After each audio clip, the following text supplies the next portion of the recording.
estas van a ser alteraciones. Ya estamos todos, ¿no, chicos? Sí, ya.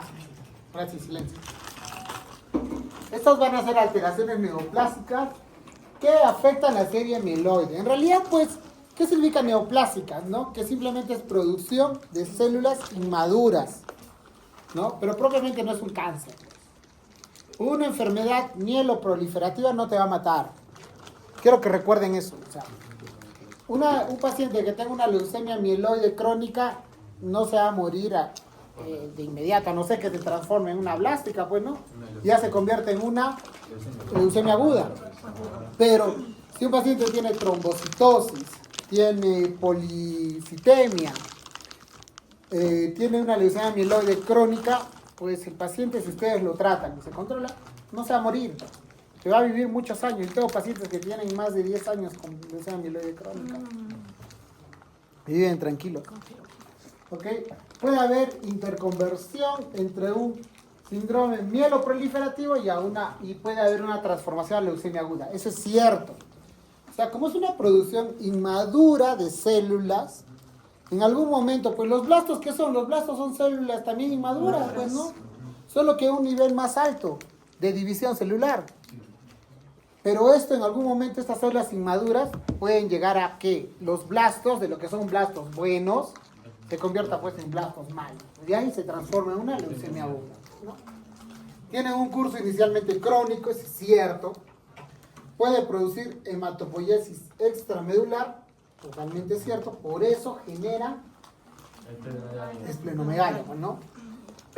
Cursan con hiperuricemia, aumento del DHL, vitamina B12 disminuida, alteraciones de la fosfatasa alcalina, esplenomegalia y cierto grado de fibrosis pulmonar. Entonces, la fisiopatología. Esto es importante y lo he querido poner, lo vuelvo a poner. ¿En el ámbito de qué? Una médula ósea normal va a tener pues mayor cantidad de producción de células maduras intermedias y menos del 5% blastos. Porque todos tenemos blastos, ¿no? Pero menos del 5%. Pero primero, con una leucemia aguda es la inversión. O sea, vamos a tener gran cantidad de blastos y una mínima cantidad de células inmaduras. Con una leucemia aguda. Mientras que en la médula ósea, con un síndrome mieloproliferativo, vamos a tener igual la misma proporción, pero va a haber un incremento de estas células inmaduras.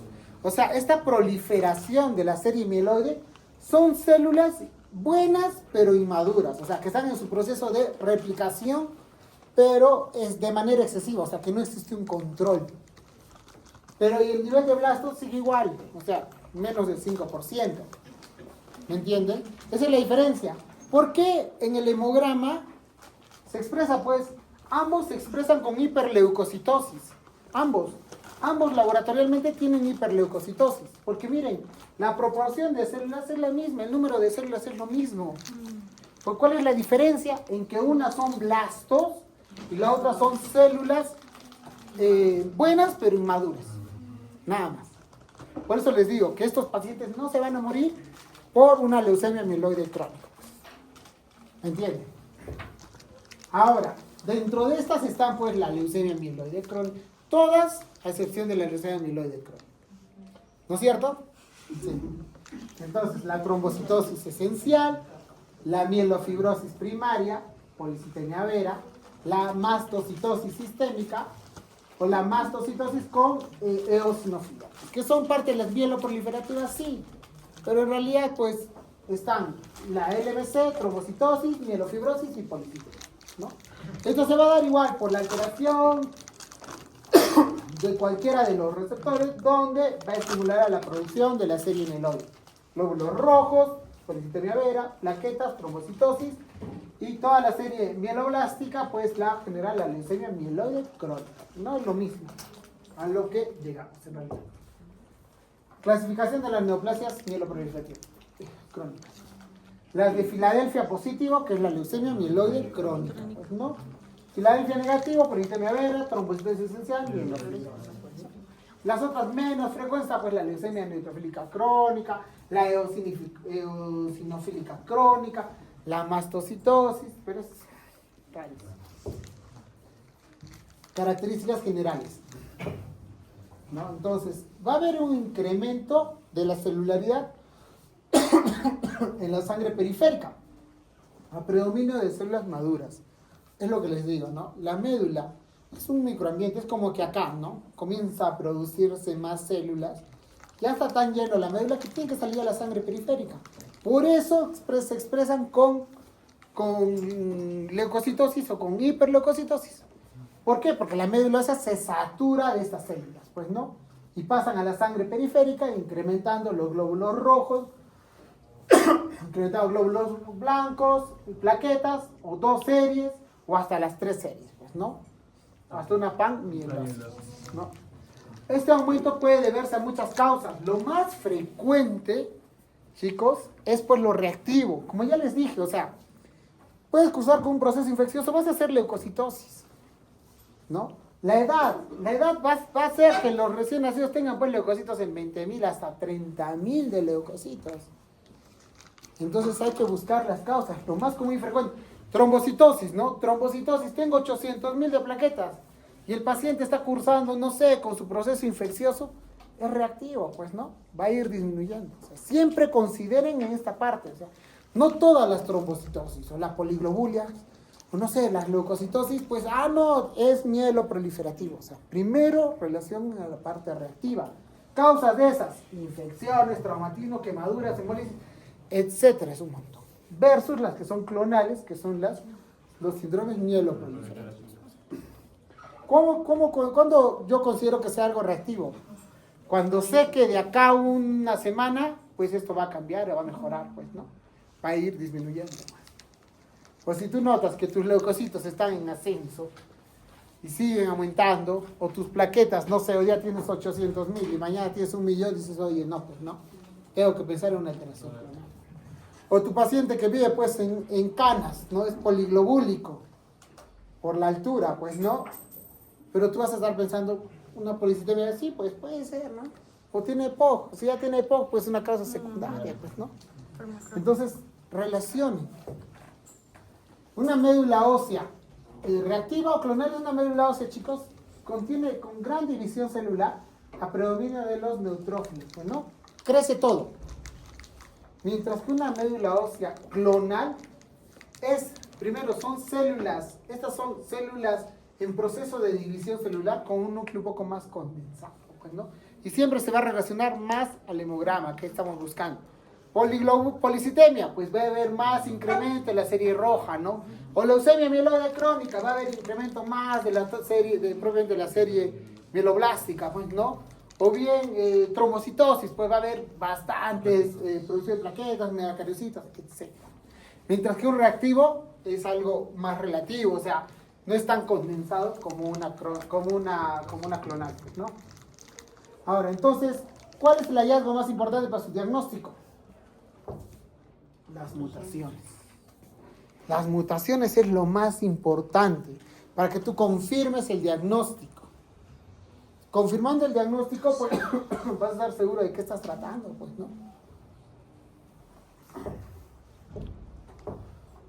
Ahora, la médula ósea, igual, va a haber una proliferación, que es considerada como un síndrome mieloproliferativo, y esto se puede simplemente considerar como proliferación. Y en algún momento transformarse, o de repente esa proliferación son blastos, se convierte en una lesión aguda. Y un síndrome mielodisplásico, simplemente es que no produce tantas células, pero esas células que producen son displásicas, pues son anormales. Y eso lo vamos a hablar en la siguiente clase cuando hablemos de mielodisplasia. Clínica y diagnóstico. La Filadelfia positivo, leucemia mieloide crónica. Filadelfia negativa, todas menos la Filadelfia mieloide. Policitemia vera, trombocitosis esencial, mielofibrosis. Hablamos de la leucemia mieloide crónica. Hasta ahí, como parte general, ¿me han entendido? Queda claro, ¿no es cierto? Leucemia mieloide crónica.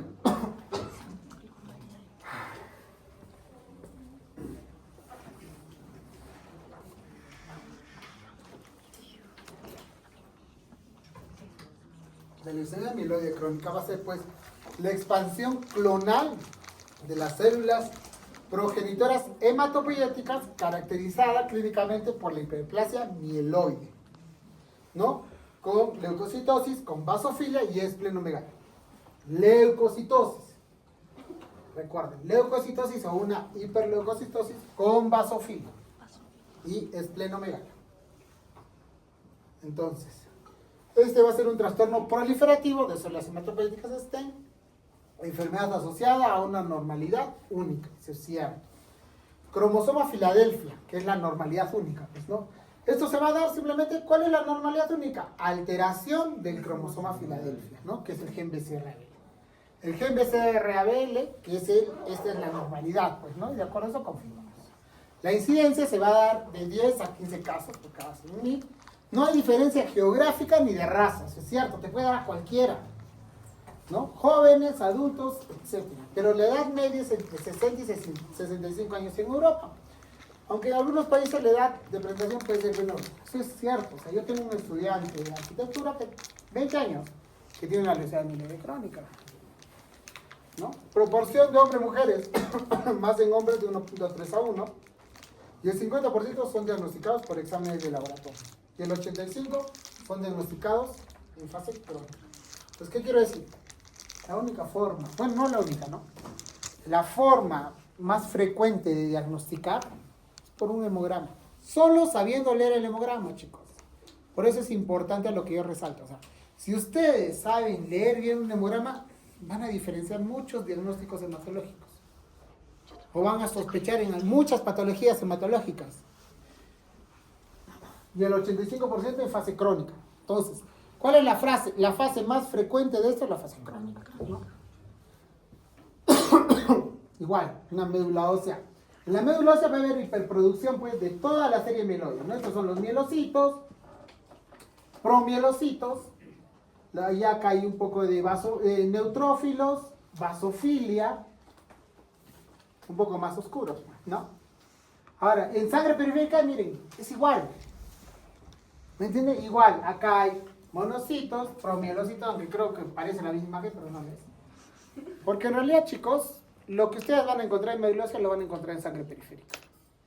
Eso es lo que yo les digo, o sea, se va a saturar tanto la médula que estas células van a salir a sangre periférica. O sea, esa hiperleucocitosis que les marca son las mismas células que vamos a encontrar en la médula ósea. Todas, pero son inmaduras, pero buenas, pues. Ahora, la clínica, ¿no? La clínica, típico, bueno, fatiga, cansancio, la esplenomegalia, el dolor. Luego, ¿qué más? El priapismo, ese es frecuente. ¿Por qué? Porque la sangre, esta sangre es espesa. O sea, es una sangre, pues, recontra espesa, pero porque hay una gran cantidad de células, ¿no? La hepatomegalia, ya le dije, ¿no? Esplenomegalia, pérdida de peso, saciedad, dolor. Y el cuadrante superior izquierdo, que es el lado de la esplenomegalia. Hemorragias, ¿pueden hacer trombosis? Sí, pueden hacer trombosis, pero estas trombosis son propiamente porque la sangre es espesa, ¿no? Luego disnea, mareo, pero... ¿qué más? Úlceras, sangrados. Pero la visceromegalia, la esplenomegalia, la hepatomegalia, principalmente la esplenomegalia, se da por una hematopoiesis extramedular. O sea, estos pacientes hacen un vaso que tú palpas y llegan hasta la fosa ilíaca. Es grande. Algunos llegan a cruzar hasta la línea media. ¿Entiendes? Llegan a ocupar todo el abdomen. Esos son típicos de los pacientes debut, pues. Pero esto es como un globo. Arrancas tratamiento y al mes no hay esplenomegalia. Entonces, la visceromegalia, ¿no? Dos formas. Esto se va a dar teniendo visceromegalia, una reacción leucoeritroblástica, ¿no? Con características de basofilia. ¿Qué tenemos que pensar? En confirmar el diagnóstico. ¿Cómo confirmamos el diagnóstico? Con BCR-ABL, ¿no? Ahora, hay dos formas de solicitar o diagnosticar el BCR. Por medio del cariotipo, buscando la translocación 922, que es el cromosoma Filadelfia, o el estudio molecular, buscando por PCR el BCR-ABL positivo, ¿no? Entonces, ¿qué es el BCR-ABL positivo, ¿no? Primero por la parte de cariotipo. ¿Qué hacen? Simplemente tratan de buscar la traslocación del cromosoma 9 con el cromosoma 22. Y eso, teniendo esa traslocación, es lo mismo. Traslocación 922 que BCR-ABL o Filadelfia positivo es lo mismo. ¿Ya? Entonces, ¿qué sucede? Esta va a ser una traslocación de los cromosomas 922. El cromosoma del brazo largo del cromosoma 9, que es el ABL, se trasloca, o sea, cambian con el gen BCR, que es el que está ubicado en el brazo largo del cromosoma 22. Entonces, cambian las posiciones, porque eso es una translocación, y ahí se convierte, pues, en un Filadelfia positivo. Ahora, este gen es un gen quimérico denominado BCR-ABL, que está ubicado, como dije, en la translocación, lo que es el cromosoma 22, que codifica una proteína de 210 kilodalton, ¿no? Esta está encargada de la actividad tirosinquinasa. Eso es importante. ¿Por qué? La tirosinquinasa es la encargada de controlar el crecimiento y la proliferación celular. O sea, si esto está alterado, pues ya lo hice, ¿no? O sea, no existe un control para la división celular. La actividad de esta proteína está incrementada por lógica. Base del tratamiento es inhibir a esta actividad, pues no. O sea, tratar de que se bloquee esto y que comience a funcionar bien, ¿no? Y que haya control. El cromosoma Filadelfia no es exclusivo solo de la leucemia mieloide crónica, sino podemos encontrar en un 20% de la leucemia linfoblástica aguda tipo B. Eso es importante, ¿por qué? Porque muchas leucemias linfoblásticas agudas, al tener el cromosoma Filadelfia positivo, ya se convierten en un mal pronóstico, con solo tener este gen. Y también se puede tener un 3% en una leucemia mieloide aguda, pero eso es rarísimo. Pero no descartemos, pues, ¿no? Porque recuerden, pues el paciente, tuvimos un paciente Quillabamba con un antecedente de LMC. ¿Con quiénes estábamos? Y luego hizo una trombocitosis con policitemia. Y vimos su panel molecular, no sé con quién es. ¿Del anterior grupo? ¿Quién estaba conmigo en el anterior grupo? Ustedes. Con ustedes vimos en consultorio. Y todavía le mandamos imprimir al señor su biología molecular de genética.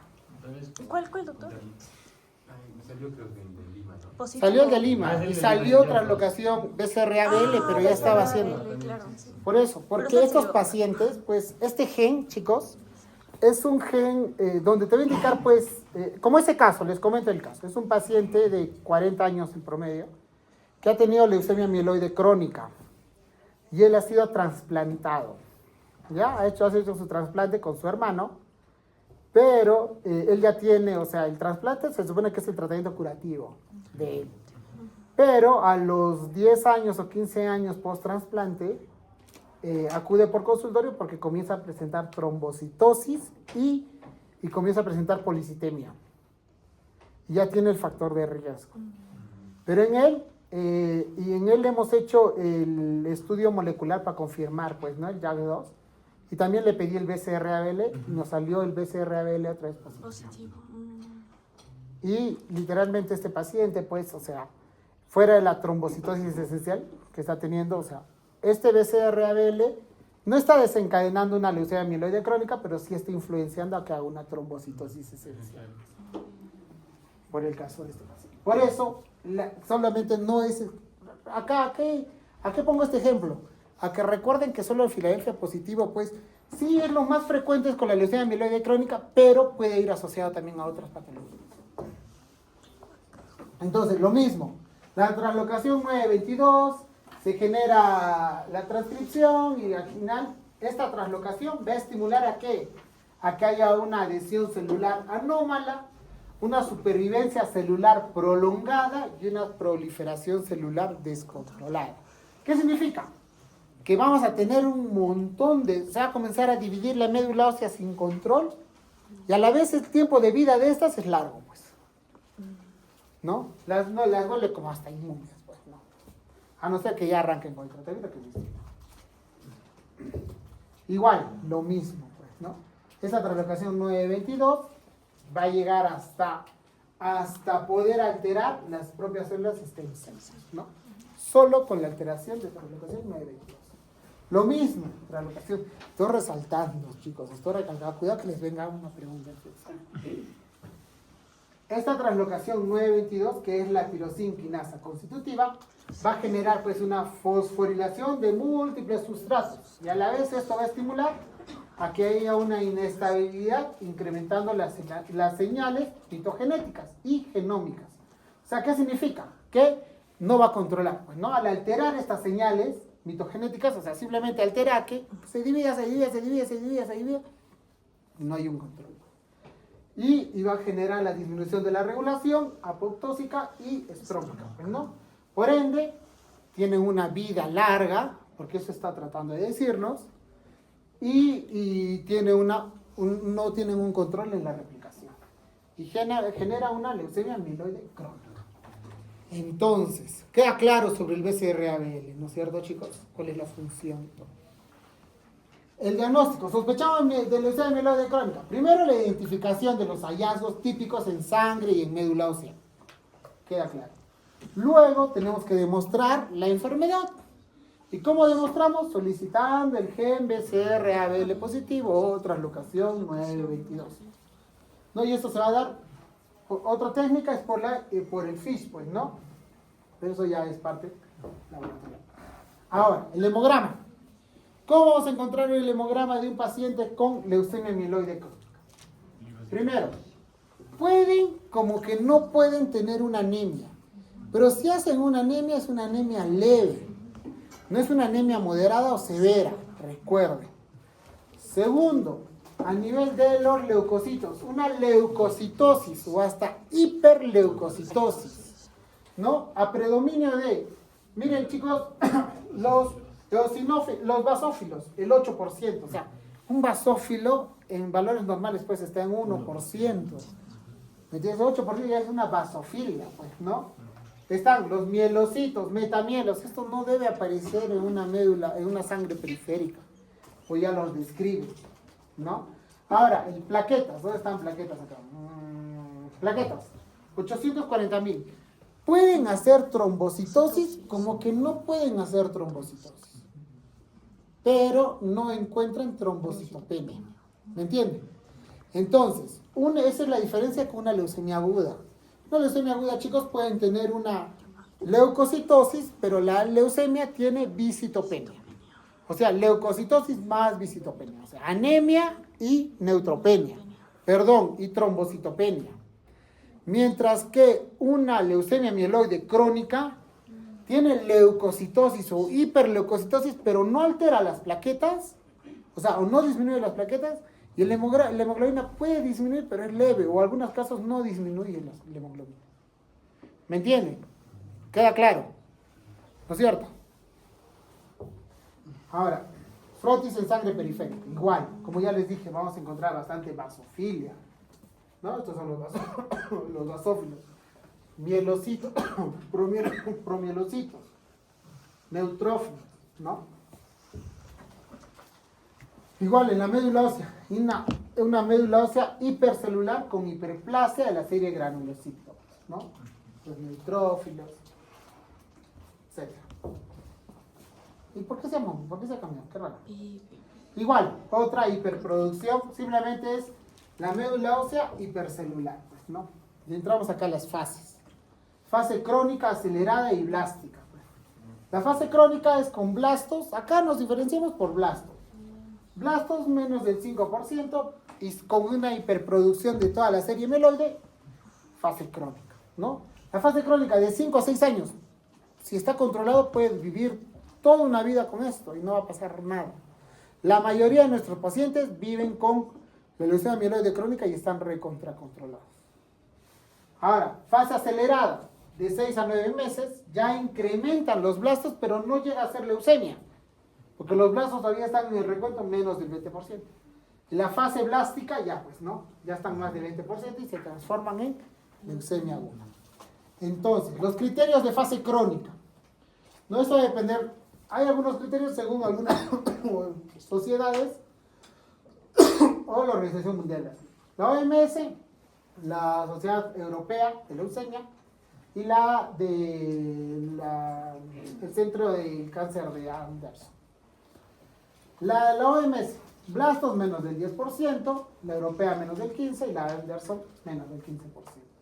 La diferencia, ¿no? Todos, miren chicos, todos tienen plaquetas más de 100.000. ¿Por qué? Porque pues no va a alterarte las plaquetas, ¿no? El vaso ha aumentado en todos porque es una fase crónica, como ya les dije. Y todos tienen Filadelfia positiva. Lo único que varía es el nivel de blastos, pero igual, menos del 10%, fase crónica. Fase acelerada. Ya acá hay la diferencia es que ya hay un incremento de blastos.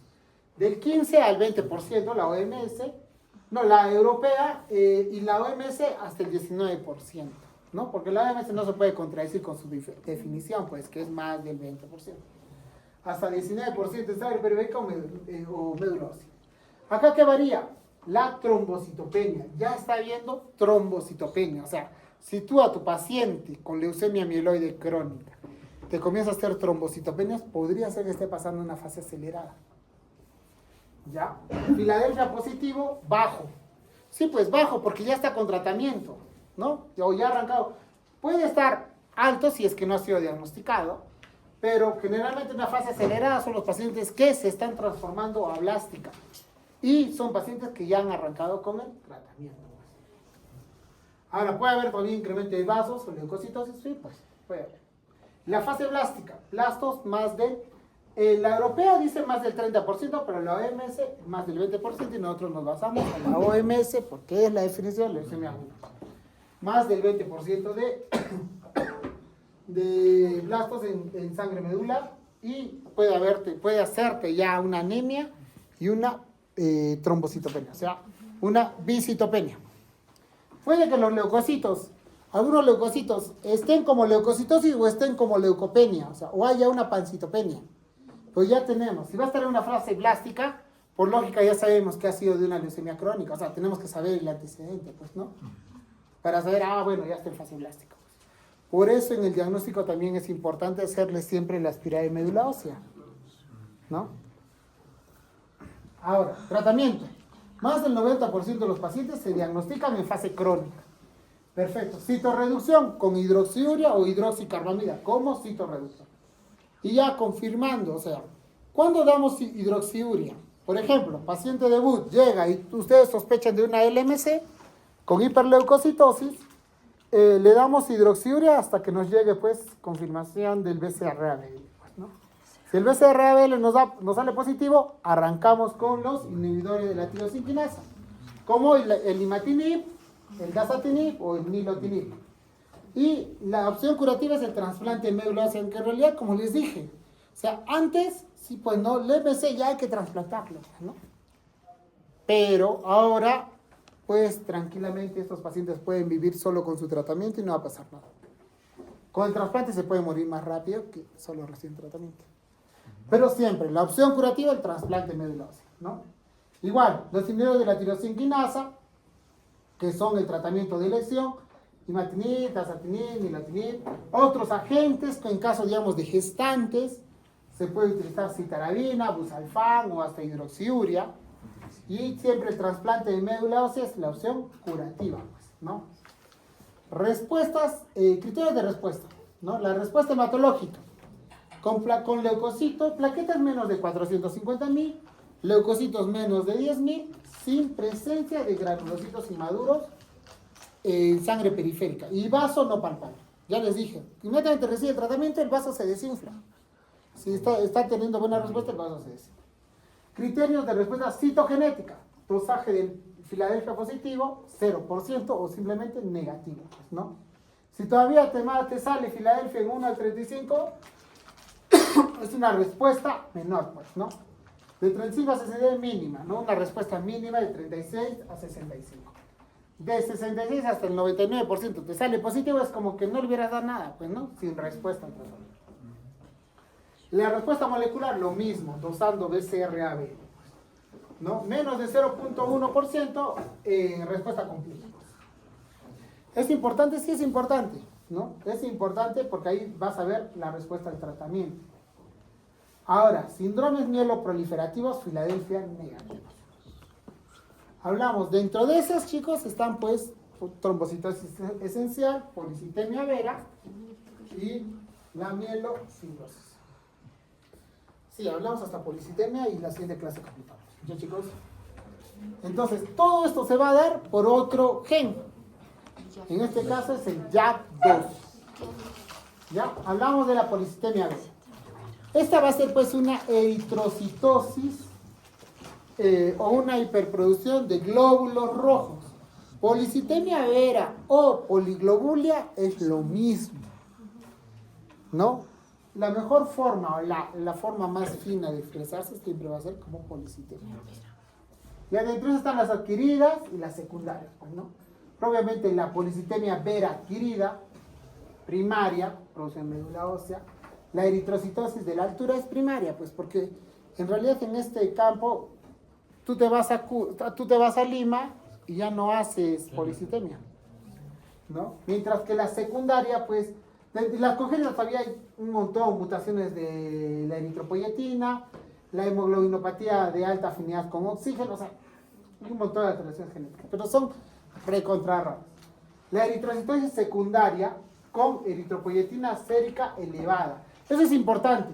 La primaria va a ser eritropoyetina sérica normal o disminuida, ¿no? Y si tú tienes una eritropoyetina disminuida, van a ver que es un criterio para policitemia vera. Y las adquiridas están por muchas patologías como EPOC, obesidad, apneas del sueño, tabaquismo, neoplasia, etc. Entonces, chicos, la gran mayoría de las policitemias son secundarias. La gran mayoría. Policitemia vera es una neoplasia, proliferación celular trilineal.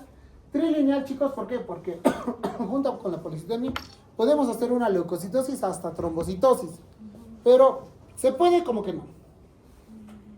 Se va a caracterizar por el incremento de las células rojas, mutación somática el gen JAK2, ¿no? O el Janus 2 kinasa, ¿no? Ahora, el 97% de los pacientes con policitemia vera son positivos a JAK2, o sea, es el gen confirmatorio, ¿no? Tiene una incidencia de 0.5 a 1.5 de cada 100.000 y la edad media en realidad es variable, no se puede dar en cualquier edad y la distribución entre sexos también. Acá la parte de fisiopatología. El JAK2 tiene la función, es como que la puerta de la eritropoyetina y de la trombopoyetina. Entonces, ¿qué significa? Que si esto se altera, simplemente es como que la eritropoyetina pues tiene una puerta libre para poder comenzar a producir glóbulos rojos. Y es lo mismo con la trombopoyetina. Como es una puerta libre para decir, bueno, pues comenzaré a producir plaquetas, glóbulos rojos. ¿Por qué? Porque no está el gen que controla el nivel de entrada de la trombopoyetina o de la eritropoyetina. En este caso, se da por esta mutación. Se diagnostica en torno a los 60 años. Es variable, pero sí, pues, ¿no? Como policitemia vera, ¿no? Su incidencia es de 3 a 6 casos de cada 100.000. Y hablamos de predisposición genética en relación a radiaciones ionizantes, sustancias tóxicas. ¿Qué más? La presencia de mutación del JAK2 como la más frecuente. Manifestaciones clínicas. Esto es en todos los pacientes con poliglobulia y ustedes van a ver un montón. ¿Por qué? Porque nosotros vamos a tener pacientes de altura, pues, ¿no? Ustedes se van a ir, algunos se van a ir a hacer su serum, pues, a Canas, Chumbivillas, a lugares de altura. Entonces van a tener como mayor incidencia esto, ¿no? Entonces, fase pletórica, ¿no? Esa fase rubicunda, no una fase oscura o roja, pues, ¿no? Eritromelalgia, quemosis conjuntival, gota o síntomas de gota, ¿no? Ahora, o es la hiperuricemia, pues, ¿no? La hiperviscosidad, como cefaleas, mareos, visión borrosa, vértigos, parestesias, náuseas, prurito. En realidad, estos pacientes, pues, sienten que sus piernas le pesan, ¿no? Tiene esa cefalea con mareos, náuseas, esa fase roja. Ahora, manifestación, trombosis arterial y venosa. Las complicaciones más frecuentes, y pues la principal causa de muerte es la trombosis, ¿no? Pero en realidad, por eso, dentro de este tratamiento están pues los antiagregantes plaquetarios, ¿no? Para disminuir el colesterol, la cromosotina. Esplenomegalia palpable, síntoma característico de una mieloproliferativa. Litiasis renal, hemorragias, etc. Lo mismo, ¿no? Hallazgos laboratoriales. Por lógica, si voy a decir que tiene poliglobulia, entonces hemoglobina en varones más de 17 y en mujeres más de 16. Simplemente esa es la definición de poliglobulia, ¿no? Los índices eritrocitarios usualmente normales, más del 60% de estos pacientes está aumentado su índice eritrocitario. Pueden ir asociados a leucocitosis en un 50% y trombocitosis como parte accesoria. O sea, no es porque una policitemia tiene que tener sí o sí leucocitosis y trombocitosis, no. Pero si van asociados, es parte, ¿no? Se espera. El nivel de eritropoyetina típicamente disminuida. Eosinófila leve, ¿no? Y las alteraciones, son muchas alteraciones genéticas, pero principalmente la del llanos. Y vamos a encontrar una lámina periférica, pues, múltiple o incremento de la acidez roja, ¿no? Por los leucocitos. Y en la médula ósea, que sí es importante, pues va a haber la fase de la prepolicitemia, donde va a haber pues una hipercelularidad y puede ser una panmielosis, como ya les dije, como puede subir trombos, los plaquetas, los leucocitos, va a estimular a que produzca todo, pero principalmente la serie roja, ¿no? Va a ser una granulopoiesis con morfología normal y con desviación a la izquierda, ¿no? Habitualmente. ¿Qué significa desviación a la izquierda? Con los gránulos, los abastonados, pues, ¿no? Ahora, los megacariocitos van a estar aumentados en número y en tamaño, pues, ¿no? Hiperlobulados. El hierro, el depósito de hierro va a estar disminuido, pues no la hemosiderina.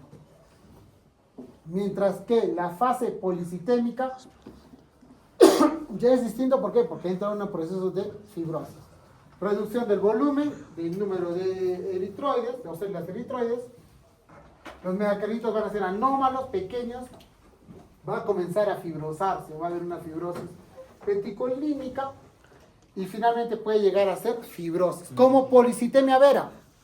¿Por qué? Porque si tenemos una policitemia secundaria a un EPOC, al mal de altura, a ser cardiópatas, obesidad, etcétera, no va a llegar a esta fase. Solamente como policitemia vera, chicos, va a llegar a esta fase. ¿Ya?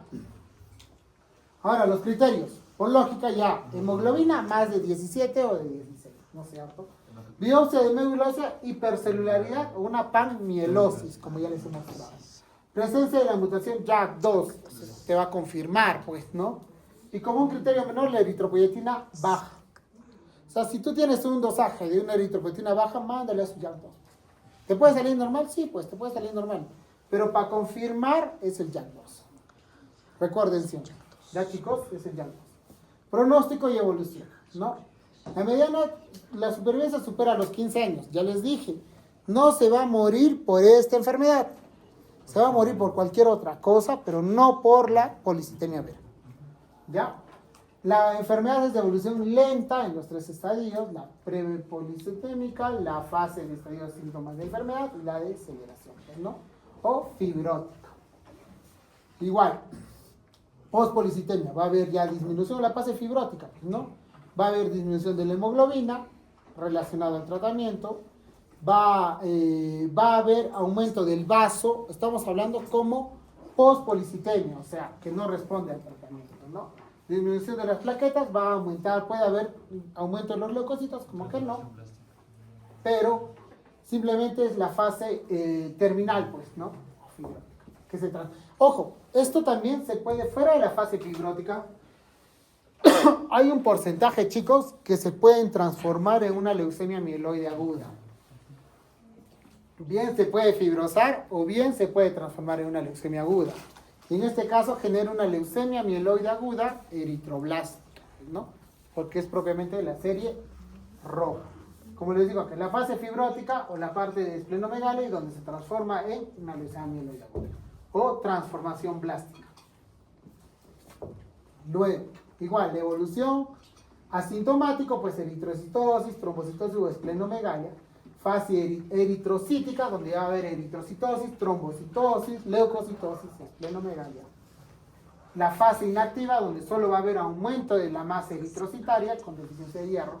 Metaplasia mieloide, o sea que ya está transformando en una leucemia, donde va a comenzar a generar al revés anemia y puede generar hasta una visitopenia, ¿no? Y al final se convierte en una leucemia aguda. O sea, se puede transformar en las dos formas, ¿no? Pero estamos hablando como policitemia vera. Lo vuelvo a aclarar. Pacientes secundarias, policitemia secundaria a cualquier otra cosa, no va a generar esta fase. Solamente con la alteración o la policitemia vera va a generar esta situación. ¿Ya? La estratificación igual, riesgos menos de 60 años bajo, más de 60 años alto, con riesgo de trombosis. Esto es importante porque para el tratamiento, esta es la estadificación, chicos, más como para el tratamiento. Igual, el riesgo de supervivencia, ¿no? Más de 67 años, 5 puntos, 57 a 66, 2 puntos, leucocitos, más de 15.000, 1 punto, y si es que hace trombosis, otro punto, pues, ¿no? Un riesgo bajo es que 0 puntos, ¿no? De 1 a 2, un intermedio, y más de 3, alto. ¿Por qué? Porque en estos pacientes, pues, tenemos que evitar, como ya les dije, la principal causa de muerte, digamos, si es que no está controlado, es la trombosis, pues, ¿no? Entonces hay que prevenir la trombosis y hemorragias y controlar los síntomas asociados a la enfermedad. Eso es importante. ¿Por qué? Porque cuando nosotros decidimos tratar a este paciente o controlar, principalmente es la sintomatología. Es importante la sintomatología. Entonces, estratificación de riesgo. Mayores de 60 años y con un evento trombótico son de alto riesgo. Inmediatamente, citorreductores con hidroxicarbamida o hidroxiuria. Y si no responden, pasar a otra terapia como ruxolitinib o givinostat, que en realidad no lo tenemos. Y si es de bajo riesgo, pues simplemente modificaciones del estilo de vida, que disminuyen el consumo de carne roja, hígado, etc. Flebotomía, la flebotomía es la sangría. Y aspirina a bajas dosis, para evitar las trombosis, ¿no? Entonces, definición de resistencia o intolerancia y la hidroxiuria. ¿Por qué resaltamos esto? Porque el tratamiento definitivo de una policitemia es la hidroxiuria o hidroxicarbamida, que es el único citorreductor. ¿Ya? Entonces, si solamente tenemos esta opción de tratamiento, pues tenemos que ver respuestas, pues, ¿no? Y de acuerdo a eso va, si es que hay resistencia o intolerancia. Necesidad de flebotomía para mantener el hematocrito menos del 45% tras 3 meses de haber utilizado hidroxiuria. ¿Qué es la flebotomía? La sangría, pues, ¿no? Hacerse. Plaquetas más de 400.000 o leucocitos más de 10.000. La no reducción del 50% del hígado. Neutrófilos menos de 1.000 o plaquetas menos de 100.000 con la dosis mínima de hidroxiuria se considera como una respuesta completa. La mayoría de los pacientes van muy bien solamente con hidroxiuria y responden bien, la gran mayoría, pero eso es independiente.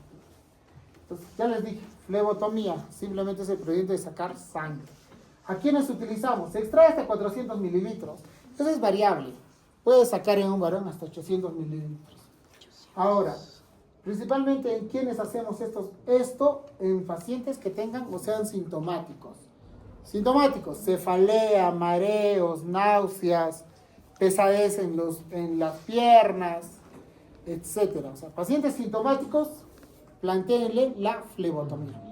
Pero pacientes que no están asintomáticos, pero tienen poliglobulia, solamente hidroxiuria. ¿Se puede agregar a esto los antiagregantes plaquetarios como aspirina? Sí, como profilaxis, nada más, no es parte del tratamiento curativo, pues no, de estabilización, simplemente profilaxis. Y entre eso también se puede agregar hasta la atorvastatina, ¿no? Para disminuir el costo. Luego, diagnósticos diferenciales, policistemas familiares, primarias congénitas y todas las otras enfermedades, pues, ¿no? Ahora, un poquito de la patología del mal de altura, que es una adaptación genética inadecuada a las alturas. Por lógica, todo hombre de altura va a hacer poliglobulia porque tenemos menor cantidad de oxígeno. ¿Sí, chicos? Nada más. Nos vemos. Ah, voy a llamar lista, chicos. Hombre, galán. ¿Preguntas?